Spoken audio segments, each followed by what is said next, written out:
Student, यदि आप भी 20 फरवरी के एग्जाम देने वाले हैं साइंस का, तो साइंस का देख सकते हैं ये क्वेश्चन पेपर हमारे हाथ लग गया है। ये बिल्कुल आपके वायरल क्वेश्चन पेपर है, 100% इसमें से आपके क्वेश्चन आएंगे ये। तो अगर 20 फरवरी का आपका एग्जाम है, आपका बिहार बोर्ड से देने वाला है एग्जाम आप साइंस का, विज्ञान का, तो 100% आपके क्वेश्चन लेकर के आ गए हैं। देख सकते हैं यहाँ पर प्रश्न आपका कोड जो है सेट कोड ए है यहाँ पर, और प्रथम पाली का जो विषय कोड है 112 है, और द्वितीय पाली का भी हमारे पास क्वेश्चन है। दोनों हम मिलाकर आपको करा रहे हैं, तो इस वीडियो को पूरा ध्यान से देखेंगे और इसमें जितने भी क्वेश्चन आपका है बिल्कुल आपका 100% आपके वायरल क्वेश्चन पेपर है। इसके बिना आप एग्जाम देने जाओगे, समझो कि आपका एग्जाम खराब जाएगा। हम जितना करा रहे हैं उतना आप कर लोगे ना, बिल्कुल आपका 100% आपके एग्जाम में लड़ेगा और बिल्कुल आपका सब बन करके आएगा। आप लोग मुस्कुराते हुए एग्जाम से बाहर निकलेंगे। चाहते हैं कि अच्छा नंबर लाना, तो इस वीडियो को जरूर देखेंगे आप लोग, ठीक है, तभी आप लोग को आ सकता है। वरना आपको एग्जाम हॉल में जाएंगे, क्वेश्चन आपको समझ में आएगा नहीं। यहाँ पर जितने भी क्वेश्चन आपको बताएंगे हम बिल्कुल आपका सेम टू सेम हूबहू आपका जाकर एग्जाम में लड़ेगा, ठीक है।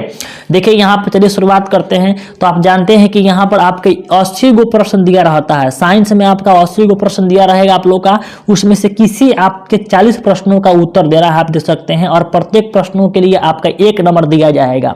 और जितने भी क्वेश्चन है आप लोग को दिमाग में ठोक लो बाबू। यदि आपको एग्जाम में बेहतर करना है तो बेहतर से आपको बता रहे हैं, पूरा जाकर याद कर लो, एग्जाम में पूरा ठोक करके आओगे, पेपर के खोपड़ी में छेद करके आओगे, ठीक है। चलिए हम शुरू करते हैं और आप लोग बारी बारी से पूरे इसको देखना है और देख करके पूरे याद कर लेना है, ठीक है। देखिए पहला क्वेश्चन क्या कह रहा है, छोटू बोल रहा है किस दर्पण की फोकस दूरी ऋणात्मक होती है। एकदम लॉलीपॉप सवाल पूछा गया है इस बार, देख लो। किस दर्पण की फोकस दूरी ऋणात्मक होती है, तो सबको पता है कि अवतल दर्पण का होता है, तो ऑप्शन कौन होगा, बी इसका बिल्कुल करेक्ट हो जाएगा। देखिए मैं केवल आंसर बता रहा हूं, टाइम कम है, आप लोग को आंसर फटाफट याद कर लेना है। मैं यहाँ पर क्वेश्चन पढ़ूंगा और क्वेश्चन पढ़ करके जो आंसर होगा आंसर मैं यहाँ पर आपको बताऊंगा, ठीक है। और बाकी जो आंसर नहीं है उसका हम नहीं बताएंगे ऑप्शन को, ठीक है। चलिए नेक्स्ट सवाल देखते हैं। नेक्स्ट सवाल क्या कहता है बाबू, ठीक है। और आप लोग इसी प्रकार से मेहनत कीजिए और जितना बता रहे हैं उतना कीजिए, आपके एग्जाम में बिल्कुल आपके बेहतर होगा, एग्जाम में बिल्कुल आपका बेहतर होगा, ठीक है। देखिए यहाँ पर नेक्स्ट सवाल क्या कह रहा है कि दर्पण की फोकस दूरी एफ और वक्रता त्रिज्या आर में संबंध क्या होता है। ये पूरा दुनिया को पता है कि एफ बराबर r/2 होता है। ऑप्शन बी को टिक किया कराएंगे, बिल्कुल आपका आंसर सही हो जाएगा, ठीक है। नेक्स्ट सवाल देखते हैं। नेक्स्ट क्वेश्चन क्या कह रहा है, नेक्स्ट क्वेश्चन है कि समान दृष्टि के लिए स्पष्ट दृष्टि की न्यूनतम दूरी कितनी होती है। तो एक समान आंख के लिए कितना होता है, तो 25 सेंटीमीटर होता है, 25 सेंटीमीटर। देख सकते हैं आपका इंग्लिश में भी क्वेश्चन छपा हुआ है यहाँ और हिंदी में भी, ठीक है। तो यहां पर देख सकते हैं यहां मीटर भी दिया है और सेंटीमीटर भी दिया है, तो मीटर नहीं मारना है, सेंटीमीटर में मारना है, ठीक है। चलिए आगे देखते हैं नेक्स्ट सवाल क्या है, ठीक है। देखिए क्वेश्चन अगला का क्वेश्चन यहां पर अगला क्वेश्चन देखिए क्या कह रहा है कि श्वेत प्रकाश का कौन सा बड़ किसी प्रिज्म से गुजरने के पश्चात सबसे कम झुकता है। सबसे कम झुकेगा, देखो यहाँ प्रिज्म होता है और इस प्रकार जाता है, तो सबसे कम झुकता है लाल और सबसे अधिक झुकता है बैगनी। तो यहाँ पर सबसे कम कह रहा है, तो कम कौन होगा, आपका लाल होगा। ऑप्शन नंबर आपका ए करेक्ट आंसर हो जाएगा, ठीक है। चलिए आगे बढ़ते हैं, नेक्स्ट सवाल देखते हैं। नेक्स्ट क्वेश्चन क्या है, देखिए अगला प्रश्न बोल रहा है कि मानव आंख की रेटिना द्वारा बनाई गई छवि कैसी होती है। तो मानव आंख के द्वारा, जो 5 नंबर सवाल है, वो जो कह रहा है कि रेटिना द्वारा बनाई गई छवि कैसी होती है, तो 5 के आंसर होगा वास्तविक और उल्टा होगा। ऑप्शन बी को टिक करेंगे। एकदम घोलुआ प्रश्न पूछा गया है, बबुआ टाइप प्रश्न पूछा गया है, देख सकते हैं। ऐसे क्वेश्चन आएंगे तो पूरा आप बताओ कितना, 40 में 40 जरूर कर दोगे। 80 में 40 करना है, 80 प्रश्न पूछ रहा है और 40 करना है, एकदम 40 में 40 पूरा ठोक करके आओगे, एकदम हुमच करके, ठीक है। आगे देखिए क्या कह रहा है क्वेश्चन, आकाश का रंग नीला प्रतीत होता है। एकदम बबुआ टाइप प्रश्न पूछ दिया है। आकाश का रंग नीला प्रतीत किसके कारण से होता है, तो अपवर्तन के कारण। किससे होता है, नीला प्रतीत होता है। तो नीला जो होता है अपवर्तन नहीं, आपका परिकीर्णन के वजह से होता है। ऑप्शन बी को टिक करेंगे, ठीक है। नेक्स्ट सवाल देखिए क्या कह रहा है, किस दर्पण से वस्तु का प्रतिबिंब बड़ा बनता है भैया बताओ। तो किस दर्पण से वस्तु का प्रतिबिंब बड़ा बनता है बबुआ भाई साहब, तो क्या होगा, अवतल दर्पण होगा भैया, ठीक है। ऑप्शन कौन होगा, आपका बी इसका बिल्कुल करेक्ट आंसर हो जाएगा, ठीक है। नेक्स्ट सवाल देखते हैं। नेक्स्ट क्वेश्चन क्या कह रहा है, ठीक है। और इसमें और भी देखें, अगर कह दे यहाँ पर कि कौन दर्पण में छोटा बनता है, तो आपका उत्तल होगा। हाँ, बड़ा बनता है आपका किस में, अवतल में बनता है, और बराबर बनता है किस में, आपका समतल में बनता है, ठीक है। नेक्स्ट सवाल देखते हैं। नेक्स्ट क्वेश्चन क्या कह रहा है, नेक्स्ट क्वेश्चन कह रहा है कि निम्नलिखित में कौन सा लेंस निकट दृष्टि दोष को ठीक करने के लिए उपयोग किया जाता है? निकट, देखो निकट 3 गो है ना, तो 4 गो वाला लगाएंगे, अ व त ल, 3 गो अक्षर वाला है, 4 गो वाला इसका आंसर होगा। ठीक है, अगर दूर कहता है, दूर में 2 गो है तो 3 गो वाला नाम उतल, उतल देते। ठीक है, यहाँ निकट कह रहा है तो 4 गो वाला कौन है आपका? अवतल, अवतल लेंस। ऑप्शन कौन होगा आपके? सी इसका बिल्कुल करेक्ट आंसर हो जाएगा। ठीक है, आगे बोल रहा है निम्नलिखित में से कौन सा उपकरण विद्युत धारा की उपस्थिति को दर्शाता है? तो भाई विद्युत धारा की उपस्थिति को कौन दर्शाएगा? तो गैल्वेनोमीटर दर्शाता है। ऑप्शन कौन होगा? ए होगा। ठीक है, नेक्स्ट सवाल, दाएं हाथ के अंगूठा के नियम को किसने प्रतिपादित किया था? कितना शानदार सवाल है। 10 का होगा ऑप्शन नंबर बी, आपको याद रखना है, आपका फ्लेमिंग इसका आंसर करेक्ट आंसर हो जाएगा। ठीक है, नेक्स्ट सवाल देखते हैं, क्वेश्चन नंबर 11। लो आ गया ये क्वेश्चन, देखो कितना शानदार क्वेश्चन है आपका। बोल रहा है कि विभवांतर का एसआई मात्रक, विभवांतर का है चाहे आपका विभव का है, दोनों का मात्रक क्या होता है? वोल्ट होता है। तो ऑप्शन कौन होगा? ए इसका बिल्कुल करेक्ट आंसर हो जाएगा। ठीक है, नेक्स्ट सवाल देखते हैं क्या बोल रहा है। निम्नलिखित में किस संयोजन द्वारा प्रतिरोध का मान बढ़ता है? तो किसके द्वारा प्रतिरोध का मान बढ़ता है बच्चा जी? तो आपका हो जाएगा ऑप्शन नंबर ए, श्रेणी क्रम से आपका प्रतिरोध का मान बढ़ जाएगा। ऑप्शन नंबर ए होगा। ठीक है, नेक्स्ट सवाल, चुंबकीय बल रेखा की प्रकृति कैसी होती है? चुंबकीय बल रेखा की प्रकृति होती है काल्पनिक होती है। 13 का ऑप्शन नंबर ए हो जाएगा। ठीक है, चलिए आगे बढ़ते हैं। इसी प्रकार से जितने भी स्टूडेंट है, आप लोग को पीडीएफ कहाँ से मिलेगा ये भी बताएंगे हम। ठीक है, वीडियो में बताएंगे आपको, तो वीडियो पूरा देखना है और वीडियो को शेयर भी करना है। ठीक है, देखिए क्वेश्चन नंबर 14 क्या कह रहा है कि 1 किलोवाट घंटा किसके बराबर होता है? तो 1 किलोवाट घंटा बराबर होता है 3.6 × 10 के पावर 6 जूल के बराबर होता है। तो ऑप्शन इसका सी इसका बिल्कुल करेक्ट आंसर हो जाएगा। ठीक है, आगे देखिए क्वेश्चन कह रहा है कि नौकरीय ऊर्जा का स्रोत क्या है? नौकरीय ऊर्जा, तो नौकरीय ऊर्जा से बोल रहा है नाभिकीय ऊर्जा, सौर ऊर्जा, कोयला ऊर्जा, कोयले से प्राप्त ऊर्जा। तो नौकरीय मतलब फिन से बढ़ जाता है। ठीक है, तो वो कौन होगा आपका? 15 का बी हो जाएगा, सौर ऊर्जा हो जाएगा। ठीक है, नेक्स्ट सवाल, कौन सा लेंस अपसारी लेंस कहलाता है? अपसारी को लेंस किसे कहते हैं? अवतल का। अभिसारी कहता, तो अभिसारी किसे करते हैं? तो अभिसारी कहते हैं उत्तल लेंस का। उत्तल लेंस को अभिसारी कहते हैं। ठीक है, यहाँ अपसारी कहा है, तो ऑप्शन नंबर ए बिल्कुल करेक्ट आंसर हो जाएगा। ठीक है, नेक्स्ट सवाल देखिए, प्रकाश का प्राथमिक वर्ण कौन है? इसमें पूछ रहा है प्राथमिक वर्ण कौन है? तो लाल, नीला, हरा तीनों होता है। लाल, नीला, हरा को प्राथमिक वर्ण में रखा गया है। ऑप्शन नंबर इसका डी हो जाएगा। ठीक है, इसका डी करेक्ट आंसर हो जाएगा। ठीक, आगे देखिए, निम्नलिखित में से कौन नेत्र का रंगीन भाग है? क्वेश्चन 18 बोल रहा है रंगीन भाग कौन है? तो क्वेश्चन नंबर 18 का आंसर कौन होगा आपका? आइरिस जो होता है रंगीन होता है। ऑप्शन नंबर डी इसका करेक्ट आंसर हो जाएगा। अनिश बोल रहा है कि एक हॉर्स पावर 1 एचपी किसके बराबर होता है? तो 1 एचपी जो बराबर होता है बाबू आपके 746 वाट के बराबर होता है। इसको आपको याद रखना है। ठीक है, नेक्स्ट सवाल देखते हैं। नेक्स्ट क्वेश्चन क्या कह रहा है? क्वेश्चन देखिए यहाँ पर अपना 20 नंबर, विशालक शीशा। विशालक शीशा मतलब मैग्नीफाइंग ग्लास होता है। तो विशालक शीशा में किसका उपयोग करते हैं बाबू? तब करते हैं आपका यहाँ पर उत्तल लेंस का। ऑप्शन नंबर बी का। ठीक है, ऑप्शन नंबर बी इसका करेक्ट आंसर हो जाएगा। ठीक है, आगे देखिए, जब यहाँ पर बोल रहा है कि जब किसी चालक तार से विद्युत धारा प्रवाहित होती है तो गतिशील कण कौन होते हैं? तो गतिशील कण जो होते हैं वो इलेक्ट्रॉन होते हैं। तो option number D correct answer हो जाएगा 21 नंबर सवाल का। 22 नंबर सवाल बोल रहा है कि एम्पियर घंटा मात्रक किसका है? तो एम्पियर घंटा जो मात्रक है वो आवेश का मात्रक होता है। ऑप्शन नंबर बी इसका करेक्ट आंसर हो जाएगा। ठीक है, चलिए आगे बढ़ते हैं। नेक्स्ट सवाल देखते हैं क्या कह रहा है। देखिए क्वेश्चन नंबर 23, निम्नलिखित में कौन सा मात्रक वाट के बराबर होता है? तो आप जानते हैं V बराबर होता है W/Q होता है। V मतलब वोल्ट है ना, वाट बोल रहा है, वाट। तो वाट के बराबर पूछ रहा है जूल प्रति सेकेंड, जूल डॉट सेकेंड, और आपका ऑप्शन ए होगा। कौन होगा आपके? तो इसका ऑप्शन नंबर ए हो जाएगा, जूल प्रति सेकेंड हो जाएगा, वाट के बराबर होता है। ठीक है, क्योंकि शक्ति P बराबर होता है W/T है ना। तो वर्क का मात्रक होता है जूल और T के मात्रक टाइम का मात्रक होता है सेकेंड। ऑप्शन नंबर ए इसका करेक्ट आंसर हो जाएगा। ठीक है, विद्युत धारा का मात्रक क्या होता है? तो विद्युत धारा का मात्रक होता है एम्पियर। ऑप्शन नंबर कौन होगा आपका? ए हो जाएगा। नेक्स्ट सवाल, ग्लोबल वार्मिंग के लिए उत्तरदायी कौन सी गैस है? तो ग्लोबल वार्मिंग के लिए तो जो उत्तरदायी गैस है आपका O3 है। कौन है आपका? O3 है। इधर ऑप्शन में दिया होगा, देखते हैं O3। O3 नहीं, O3 तो आपका ओजोन पड़ता है, यहाँ पर CO2 होगा। कौन होगा? CO2 होगा। ऑप्शन नंबर आपका सी करेक्ट आंसर हो जाएगा। नेक्स्ट सवाल, शरीर में भोजन का पचना है ना, पाचन किस प्रकार की अभिक्रिया है? तो ये कौन अभिक्रिया है बाबू? तो ये आपका उपचयन अभिक्रिया है। ऑप्शन नंबर ए हो जाएगा। नेक्स्ट सवाल बोल रहा है कि कली चूना पर जब जल डाला जाता है तो अभिक्रिया कैसी होती है? तो कली चूना पर जब जल डालेंगे तो उसमें से ऊष्मा निकलेगा, तो उसमें क्षेपीय अभिक्रिया होगा बाबू। ठीक है, नेक्स्ट सवाल देखते हैं क्या कह रहा है। निम्नलिखित में कौन सबसे अधिक अभिक्रियाशील है? इसमें चूज करना है कि कौन सबसे अधिक अभिक्रियाशील है।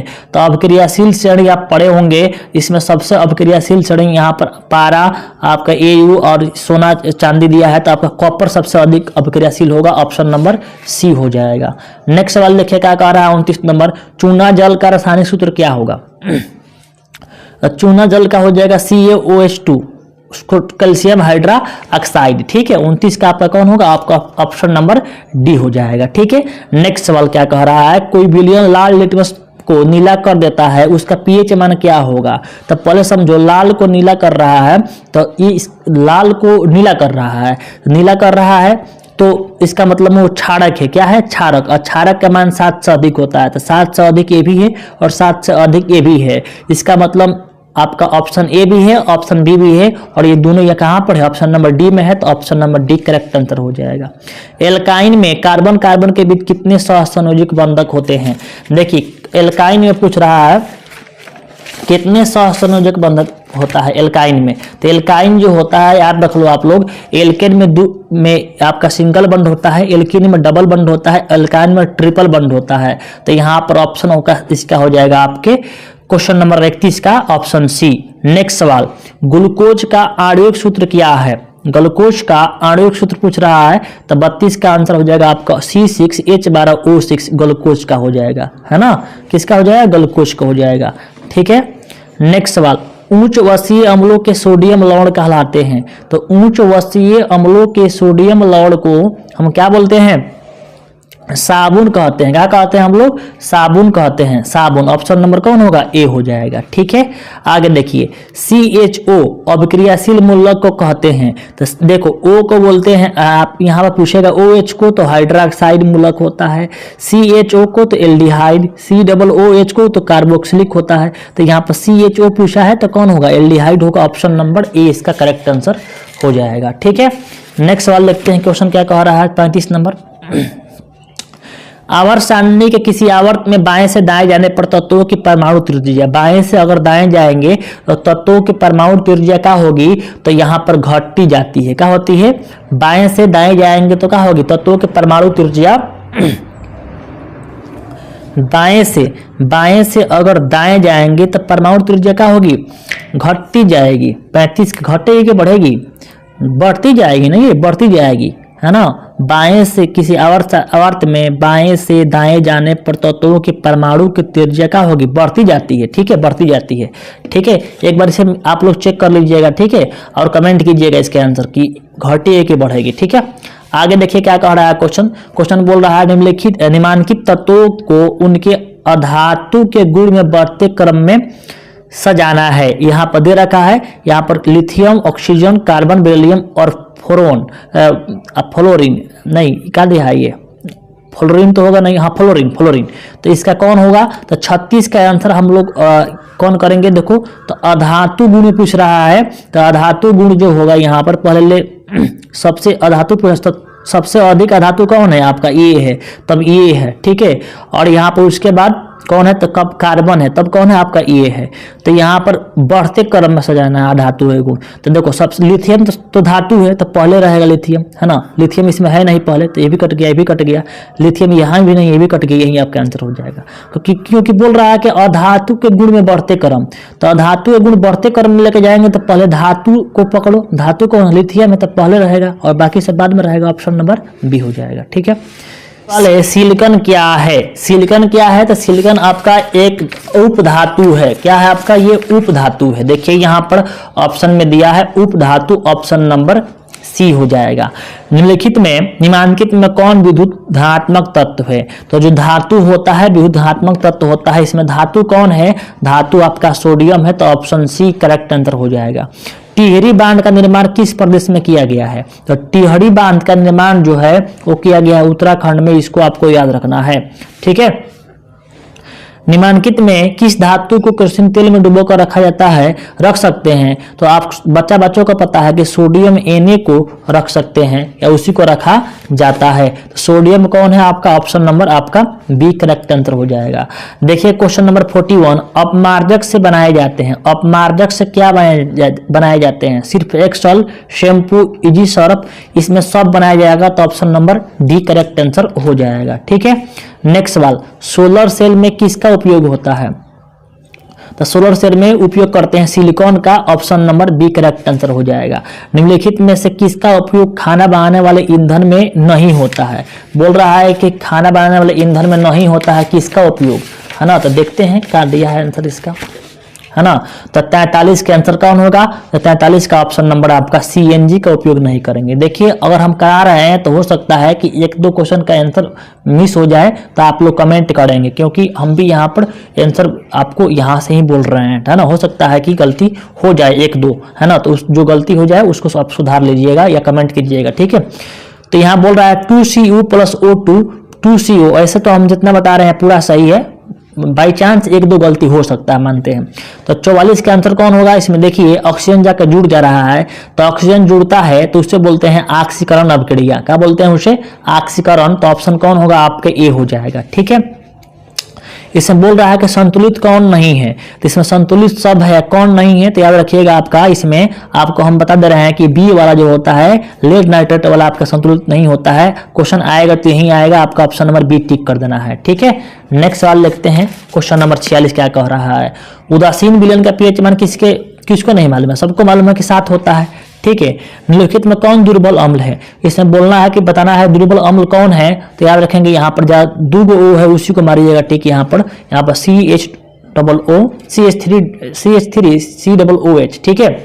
आगे देखिए कार्योलाइट किसका यस्क है? तो कार्योलाइट यस्क है वो किसका है? तो कार्योलाइट यस्क है आपका एल्युमिनियम का है। Option number D correct answer हो जाएगा। ठीक है। तो क्वेश्चन हो गया 48 गो। यहाँ पर सभी लोग को हम बता रहे हैं कि PDF कैसे मिलेगा, और सभी लोग यहाँ पर चैनल को सब्सक्राइब कर लो, बेल आइकन दबा लो, ताकि आपका और भी पेपर जितना है सबका हम करा दें, है ना? हिंदी करा दिए हैं, हिंदी का नहीं देखे हैं तो वीडियो का डिस्क्रिप्शन में हिंदी का लिंक दिए हैं, वो भी जाकर देख लीजिए। आपका बिल्कुल 100% आपका क्वेश्चन उसी में से आएगा। पोटेशियम की परमाणु संख्या क्या है? तो पोटेशियम कितना होता है? तो 19वां होता है, आपका सी हो जाएगा। फार्मिक अम्ल, फार्मिक अम्ल का हो जाएगा। तो फार्मिक अम्ल का जो IPAC नाम है वो क्या होता है? तो होता है एथेनोइक अम्ल। क्या होता है आपका? एथेनोइक अम्ल, है ना? फार्मिक अम्ल का होता है एथेनोइक अम्ल। आपके 50 का आंसर। ठीक है। आगे देखिए इथाइल अल्कोहल का अणुसूत्र क्या होगा? इथाइल अल्कोहल पूछ रहा है, तो आपका कौन होगा? आपका ऑप्शन नंबर सी हो जाएगा। ठीक है। नेक्स्ट सवाल देखिए क्या बोल रहा है कि एल्काइन कौन है? इसमें एल्काइन पूछ रहा है। तो कार्बन के संख्या का दुगुना से 2 कम रहता है, तो आपका ऑप्शन नंबर यहाँ पर ए करेक्ट आंसर हो जाएगा। आगे देखिए चीनी का सूत्र बताना है, तो चीनी का सूत्र कौन होगा? C6H12 C12H22O11 ही होगा। ही तो ग्लूकोज का है, चीनी का है। ठीक है। आगे देखिए एसिटिलीन में कार्बन कार्बन के बीच सहसंयोजक बंधनों की संख्या कितनी होती है? तो 7 गो होती है, आपको याद रखना है। तो आपका 54 का आंसर कौन होगा? आपका 20 का बिल्कुल करेक्ट आंसर हो जाएगा, है ना? एसिटिलीन बोल रहा है, एसिटिलीन में कार्बन कार्बन बोल रहा है, कार्बन कार्बन के बीच, है ना? तो एसिटिलीन में कार्बन कार्बन के बीच कितना होगा? तो एसिटिलीन में कार्बन कार्बन बोल रहा है, मैंने कार्बन कार्बन के बीच कितना होगा? तो एसिटिलीन आपके एल्काइन ग्रुप का है, 3 गुण होगा, और पूरा बॉन्ड पूछेगा तब ना 7 होगा। यहाँ बोल रहा है कि एसिटिलीन तो 3 बॉन्ड होता है, ये आपका 7 नहीं होगा। आपका ऑप्शन नंबर डी इसका बिल्कुल राइट आंसर हो जाएगा। कार्बन कार्बन के बीच पूछ रहा है, 3 का होता है। ठीक है। आगे देखते हैं क्वेश्चन क्या कह रहा है।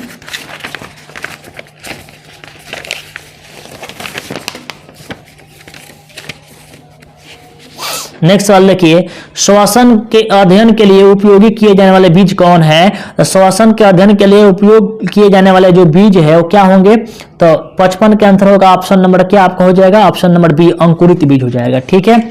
आगे देखिए क्या क्वेश्चन कह रहा है 56 नंबर, मानव वृक्क किस प्रणाली का एक हिस्सा है? तो ये आपका है उत्सर्जन का, ऑप्शन नंबर आपका सी हो जाएगा। पौधों में जाइलम निम्नलिखित में किस परिवहन के लिए जिम्मेदार है? जाइलम जो है जल का परिवहन करता है, और फ्लोएम जो है खाद्य पदार्थों का। जाइलम पूछ रहा है तो जल मतलब पानी, ऑप्शन नंबर कौन होगा आपके ए हो जाएगा। नेक्स्ट सवाल देखते हैं 58 नंबर, श्वसन के दौरान कौन सी गैस निकलती है? देख सकते हैं कितना आसान पूछा है। श्वसन के दौरान कौन सी गैस निकलती है? तो CO2 निकलता है ना, CO2, ऑप्शन नंबर कौन होगा आपके ए हो जाएगा। ठीक है, फलों के पकने को निम्न में से किसके नियंत्रित किया जाता है ना? फलों के पकने को निम्न में से किससे नियंत्रित किया जाता है? तो जो फल पकाने वाला हार्मोन होता है वो क्या होता है? तो आपका होता है इथिलीन, ऑप्शन नंबर आपका सी हो जाएगा। ठीक है, न्यूरॉन का वह हिस्सा जहां जानकारी हासिल की जाती है,